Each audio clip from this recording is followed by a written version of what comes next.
यही अरविंद केजरीवाल जी, पूरा विपक्ष का ही नाम लूंगा। जब उनकी सरकार बनी उसके बाद ये चाय पर चर्चा करते थे, और उस चाय पर चर्चा कौन सी वाली कि आप चाय वाली जो मीटिंग बुलाई जाती थी उसका 20,000 रुपया होता था एक व्यक्ति का। अब चाय के लिए, और वो कैश में होता था क्योंकि 20,000 तक का अमाउंट आप कैश कर सकते हो। कितने आदमी आए, कितने गए, कितनों ने चाय पी, कितनों ने नहीं पी, इसका कोई आंकड़ा भी नहीं रख सकता था। तो क्या उस चीज़ को ख़त्म करके इलेक्ट्रोल बॉन्ड के तहत पैसा लेना सही था या नहीं था? अगर इसको उगाही कहते हो, आप इसको भ्रष्टाचार कहते हो, तो आप प्रश्न आपके ऊपर आप फिर से कटघरे में इसलिए खड़े हो जाते हो कि वो उगाही 20,000 करोड़ की हुई है।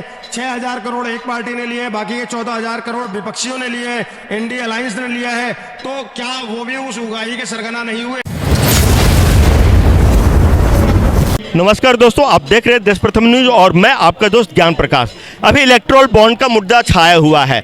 सुप्रीम कोर्ट के दिशा निर्देश पे एसबीआई ने 2 लिस्ट जारी कर इलेक्शन कमीशन को दे दिया और इलेक्शन कमीशन ने अपने साइट्स पे दोनों लिस्ट अपलोड कर दिए हैं। अब राहुल गांधी आरोप लगा रहे हैं कि ये केंद्र सरकार ने, खास करके मोदी जी पर उनका आरोप है कि ये एक ऑर्गेनाइज्ड उगाही का एक जरिया था। हमारे साथ है द्विवेदी जी, उनका नज़रिया क्या है इस पर, उनसे हम जानते हैं। क्या कहना है आपका?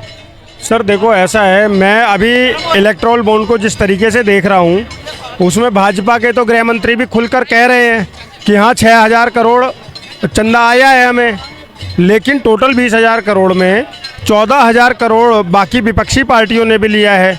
तो साझेदारी, तो अगर इसको आप उगाही मान रहे हो, अगर आप इसको भ्रष्टाचार मान रहे हो राहुल गांधी जी, तो फिर उस भ्रष्टाचार और उस उगाही के आप भी सरगना हो।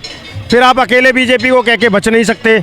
और इलेक्ट्रोल बॉन्ड जो आया है, आज आपके खाते में कम से कम पैसा सुरक्षित सेव आ रहा है, 1 नंबर में आ रहा है, वाइट मनी आ रही है। सर शायद ये भूल गए हैं कि यही अरविंद केजरीवाल जी, पूरा विपक्ष का ही नाम लूँगा, जब उनकी सरकार बनी उसके बाद ये चाय पर चर्चा करते थे। और उस चाय पर चर्चा कौन सी वाली कि आप चाय वाली जो मीटिंग बुलाई जाती थी उसका 20,000 रुपया होता था एक व्यक्ति का। अब चाय के लिए, और वो कैश में होता था क्योंकि 20,000 तक का अमाउंट आप कैश कर सकते हो। कितने आदमी आए, कितने गए, कितनों ने चाय पी, कितनों ने नहीं पी, इसका कोई आंकड़ा भी नहीं रख सकता था। तो क्या उस चीज़ को ख़त्म करके इलेक्ट्रोल बॉन्ड के तहत पैसा लेना सही था या नहीं था? ये मैं पूरी विपक्षी पार्टियों से पहला प्रश्न है। दूसरा प्रश्न यही है कि अगर ये गलत था तो 20,000 करोड़ में 6,000 करोड़ एक ऐसी पार्टी को मिली जिसके विश्व भर में आज हिंदुस्तान की सबसे बड़ी पार्टी है, और अगर देखा जाए तो पूरे विश्व की सबसे बड़ी पार्टी है। 11,000 कार्यकर्ता, 11 करोड़ कार्यकर्ता जिस पार्टी में हो, वो पूरे विश्व में इससे बड़ी पार्टी नहीं है कोई।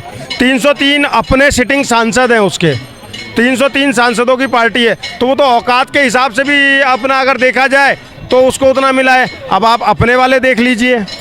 नहीं, कहने का ये है कि ये जो राहुल गांधी आरोप लगा रहे कि ये ऑर्गेनाइज्ड उगाही का ये जरिया था, ईडी के जरिए आप रेट डलवाते थे और बदले में उनसे चंदे के तौर पर इलेक्ट्रल बॉन्ड खरीदवाते थे।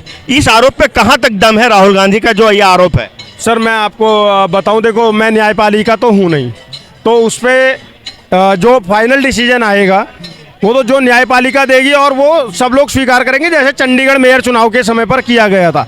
भाजपा के अंदर ये करेज है, ये गट्स है कि वो देश के संविधान को मानती है, देश के कोर्ट को मानती है और उसके फैसले का हमेशा सम्मान करती आई है। तो ये जब डिसीजन होगा उस समय पर देखा जाएगा। लेकिन अभी जो इसमें प्रश्न उठकर आ रहा है, अगेन प्रश्न वही उठकर आ रहा है कि जिस समय आप लोग ब्लैक में पैसा लिया करते थे, अभी इसमें एक वो मार्टिन समथिंग करके जो है, फ्यूचर गेमिंग होटल्स करके जो है, सबसे ज़्यादा चंदा उस आदमी ने दिया है 2020 से लेके 2024 के बीच में, और सबसे ज़्यादा चंदा दिया है।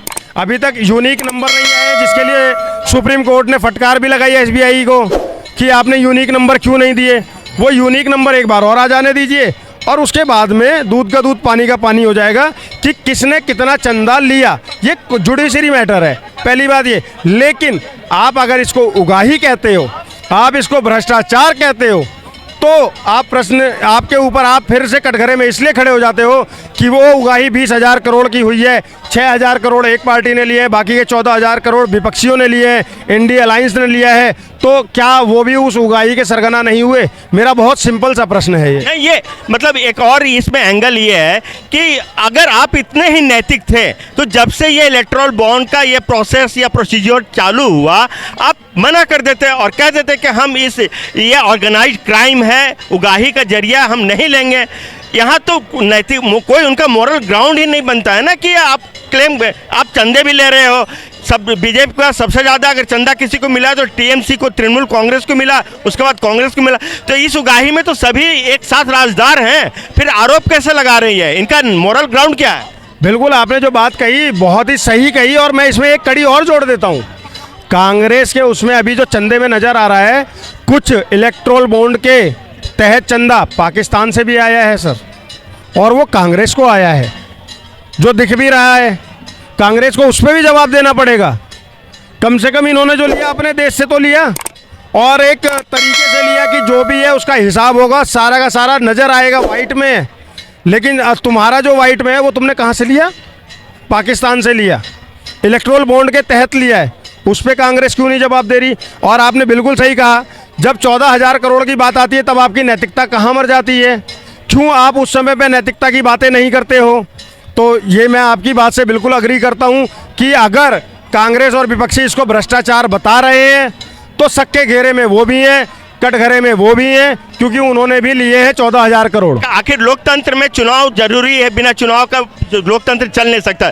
चुनाव के लिए पैसे चाहिए ही चाहिए, फिर पार्टी चंदा कैसे ले? सर मैं फिर से बोल रहा हूँ कि सुप्रीम कोर्ट ऐसा बोलेगा ही नहीं कि ये गलत है। आप देख लीजिएगा, जुडिशरी मामला है वो होगा, लेकिन सुप्रीम कोर्ट ऐसा बोलेगा, क्योंकि ये चंदे की कहानी आज से तो है नहीं हिंदुस्तान में।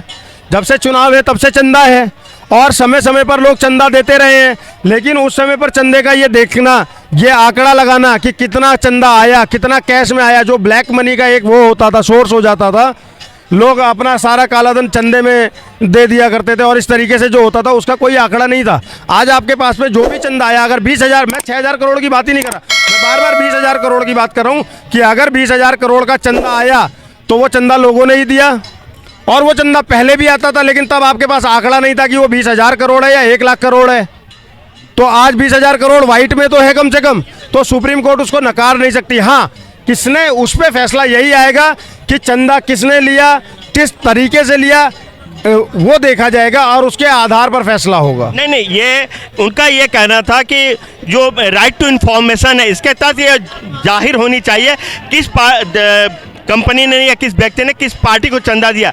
लेकिन कंपनियों के भी तो राइट टू प्राइवेसी है, उनको भी तो अपना आगे बिजनेस करना है। कल आज बीजेपी सत्ता में, कल को कांग्रेस आएगी, तो फिर तो कांग्रेस वाले उसको टारगेट करेंगे कि तुमने उस समय तो बीजेपी वाले को भर भर कर चंदा दिया था, उनकी कारोबार पे क्षति पहुंचा सकते हैं। तो उनकी राइट टू प्राइवेसी का कोई अहमियत नहीं है क्या?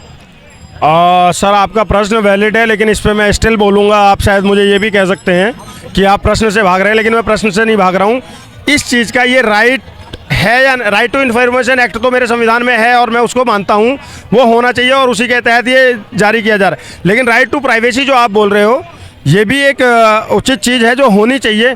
लेकिन राइट टू प्राइवेसी की जब बात आती है तो लोग अपना पैसा ऐसे भी छुपा सकते हैं कि फिर उसका सोर्स ऑफ इनकम पता नहीं चल पाएगा। तो ये फैसला मुझे लगता है कि कोर्ट को ही करना चाहिए कि ये होना चाहिए या नहीं होना चाहिए, और हमारा कोर्ट इतना सक्षम है, हमारा संविधान इतना सक्षम है कि उस पर अच्छा फैसला देगा। जो भी फैसला आएगा वो देश हित में और जनता के हित में होगा, किसी पार्टी के हित में नहीं होगा, मुझे ऐसा लगता है। चलिए, ये तो रहा इलेक्टोरल बॉन्ड के बारे में। आने वाले चुनाव में ये मुद्दा कितना राजनीतिक गुल खिलाती है या जो वोटर्स है उनको कितना प्रभावित कर पाती है, ये तो समय बताएगा। आप देख रहे हैं देश प्रताप न्यूज़, और मैं आपका दोस्त ज्ञान प्रकाश।